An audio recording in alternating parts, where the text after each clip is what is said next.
Hey guys, welcome back to my channel. It's Trish, and I just wanted to give an update. Those literacy coaches that came into our meeting, or they were visiting in our meeting, and they were so critical of everything that we were doing, that I was doing, they actually showed up today. So they all came in, and I was in the middle of teaching. Now, I must say that the principal did warn us that they were probably coming by to visit. So they did show up, and I thought, they would just check in, just, stay a few minutes to see, how the instruction was going, and to look at the PowerPoints that we were actually using to see. They were in my classes. It seemed like they were doing a 45-minute walkthrough, a 45-minute appraisal of my teaching. I'm like, how long are they actually going to be here? Because the principal said that they would be visiting all of the ELA and SLA teachers. So I'm thinking maybe 10 minutes. 5-10 minutes or so. They were in there for like 20 minutes. 20 minutes. I'm thinking like, oh my God, when are they leaving? And I forgot that one of our teachers was not here Friday when the principal told us that they were coming. So she was caught completely off guard, and today was not a good day for her, teaching wise. She didn't have her cubs, what they want us to call them, her objectives, her current objectives up. So and she had not actually looked at today's lesson. So the PowerPoints can be a crutch sometimes if you don't actually preview them first. You can still just read them, but that is not what I do. I make sure that I know what we're talking about, and all my objectives or my cubs are always current. So I know what's going to happen in the day's lesson. So, and if you just use them just like you would use any kind of notes as a public speaker, if you would use your PowerPoint that way, then, this shouldn't be a problem. But they came in, it was like 6 people. So all the APs and the coaches, our campus coaches and the district literacy coaches all showed up in my room with notepads and looking around. I'm like, oh my gosh. So, and they haven't told us what they wrote down. I guess they're going to update us, because at the end of the day, our principal announced, all SLA and ELA teachers, please check your emails. And the email said, oh, we have some exciting news. Our literacy coaches not only are going to be in our PLC meetings for the rest of the year, she said they're going to be with us Tuesdays, Wednesdays, and Thursdays. I'm like, oh my stars. So, I guess I'll be grading papers at home. So I won't have my free time to actually, do any prep work or grade any papers during my free time. So yeah. Oh yeah, this is during our conference periods that they're going to be meeting with us. Like, yeah, oh yeah, that's so exciting. So I'm guessing I'll be working, in addition to trying to have my own life at home, and actually visit with my family and do my personal lessons, because I'm still getting my last degree. So I guess I'll be grading these papers at home that are, the grades are due to be turned in on the Friday before we leave. So yeah, not happy at all. Not happy at all. Now, I can understand maybe once a week, because this is a new curriculum that they slapped on us a week before we came back face-to-face to campus.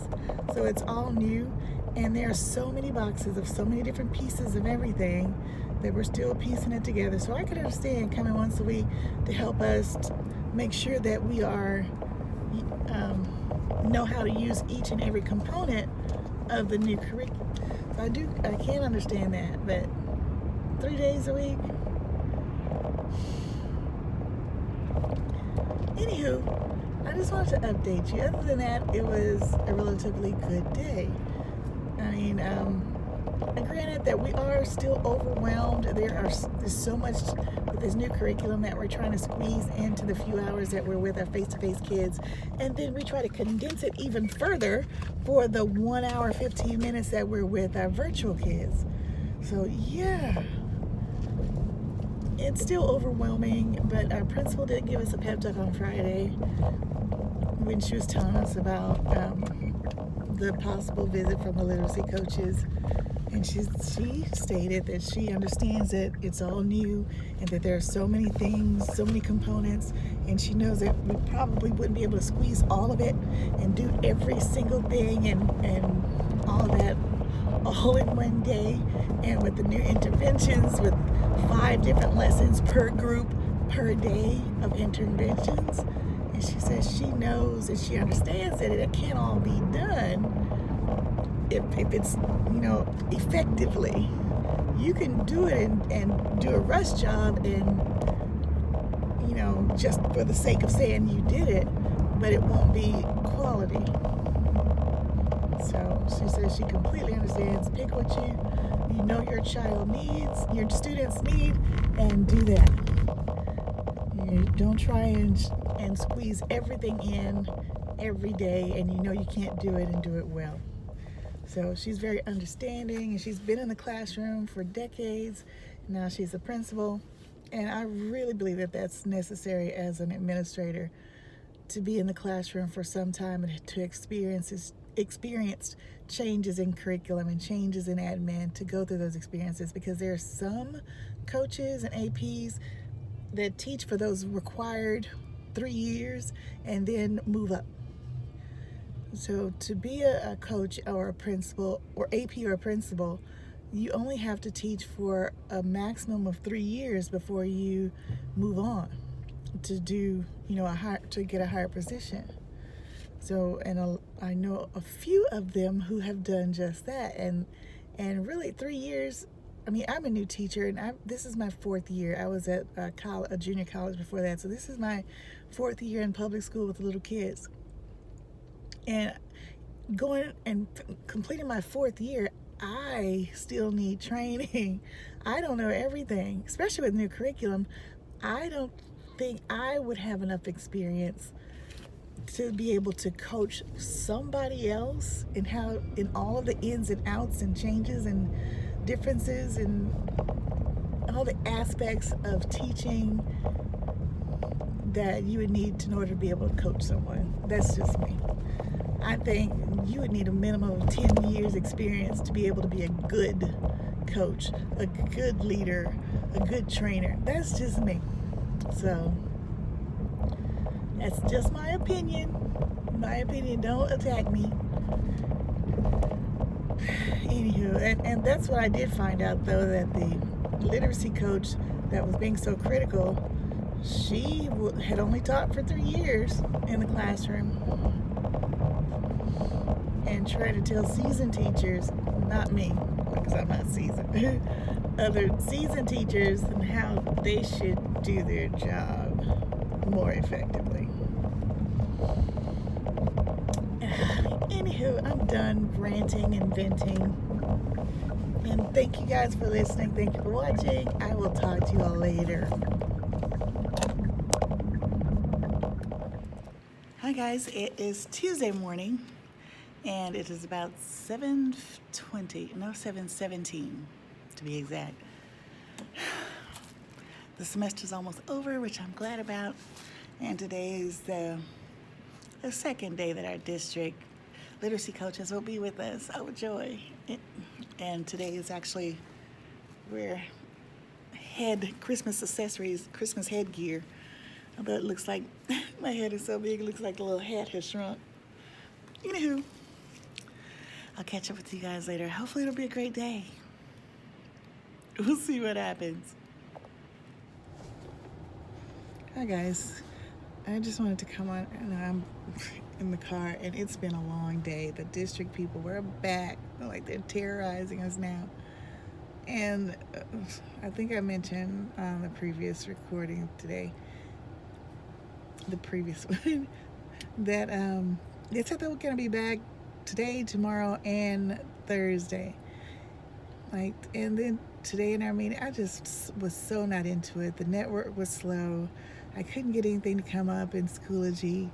I couldn't get the drive to come up. It was just network issue after network issue. And we only have 5 Chromebooks in the classroom, and we're supposed to be doing our district assessments. But they put them online. I had 5 Chromebooks. So it took us 2 hours. My class, bless their hearts, I have a lot of low-level babies, so it took me 2 hours to give the entire class, 13 kids, a 5-question practice test. That was just the practice test. Tomorrow we're supposed to be doing the actual test online. I don't see how that's even going to be possible. But anyway, after all, it's just been a horrible, horrible day. During the meeting that we were having, they were talking about, okay, we came up with this new lesson plan document because we were seeing where we can't see what materials you're supposed to be using, and it was just so basically they wanted everyone's everything to look identical, and they said that even though we were on the same units, some of our objectives were different. They weren't identical, and we weren't using some of the materials from the boxes of these little sound cards and little image cards that are this big. Well, ma'am, we're supposed to be social distancing. If I use a card this big, how are the kids in the back gonna see? Which is why we're using the digital version on the big giant Promethean board, which has the cards this big on there, so everybody, even the ones in the back, can see. But like, you all are just making changes just to make changes, because it's not for the benefit of the kids, because the kids won't be able to see any of that. And I'm not we can't come to the carpet. There's social distancing. We can't have groupings. We can't come to the carpet. We can't bunch up together. So how are they going to see those cards? Even the cards this big with the detailed pictures on it. How are they going to see those details? How are they going to see what's on their card from the back? So it was just really nonsense. And they're going to be back tomorrow in our meeting again, and someone else is going to be doing the at-bats where they teach everybody who's on there. This is just nonsense. So basically, it doesn't matter if your kids, because in the past, if our kids didn't get a certain skill, we had the choice to continue teaching that skill the next day. If they want us to be on the exact same page at the exact same time, doesn't matter what our kids need at the time. It's really been irritating me. And luckily, I kept getting cut off when I wanted to say what I wanted to say, because I just got to a point where I'm just tired. I'm just tired of listening to this foolishness. But someone else kept interrupting, and they were putting it really nicely. So I guess it was probably best that I didn't say anything again, and God stepped in. So I didn't really have to say anything again, but she said it so much nicer than it probably would have said it. So, but the point did come across that, it really doesn't make sense for us to use these tiny cards if the kids really can't see them. So it's kind of pointless. But she said it nicer than that, which is good. And they were bringing up again about the PowerPoints. They don't align with the curriculum. I'm like, yes, they do. And we've gone through this. We've already gone over this. So it's really just ridiculous. And we have another meeting tomorrow. So I'll let you know what happens tomorrow after this next meeting. And then Thursday, they're going to unpack all the curriculum and all the boxes for us so we can see what these things look like. We know what they look like. We just choose not to use them. What's the point? Like, I know what those image cards look like. I'm not going to use them because the kids in the back can't see them. So what's the point of doing that? That's a waste of time when it's all on the Promethean board. I popped off my nail. I just saw that. Okay. I wasn't intending to show that thumb with no nail on it. Anyway, that was irrelevant. I'll talk to you guys later. I'll let you know what happens tomorrow. I just wanted to mention, I didn't mention why I was sitting in the car. I've been off from work since about 3:30, and then I took myself to Sonic, and then I've been sitting in my car outside of my house since then. It's about 5 o'clock. Like, I have a house full of people. Well, I shouldn't say house full. I I have two adult daughters that are still living at home. One is in school, nursing school, and the other one is supposed to be going to school but didn't register this semester, so now has to wait till January. In my house and declares that they're grown and should be able to do what they want to do, but yet they don't have jobs and I'm paying for their life and they're in my house sucking up my air. Yeah, that's why I'm sitting outside. They're always at each other's throat, and I'm just done with it today. After the day I had today, I'm just sick and tired of dealing with people and arguing. I'm sick and tired of mediating and problem solving. So I'm gonna sit in the car, maybe till it gets dark, which it gets dark about 5:30. So maybe till 6 o'clock. I just need peace. I need silence. So I'm gonna sit here and run my air and watch YouTube videos until I find some kind of peace. And then I'll go inside and lock myself in my room, and I'm sure someone come knock on my door with some kind of argument they just had with somebody. Yeah. I'll talk to you later.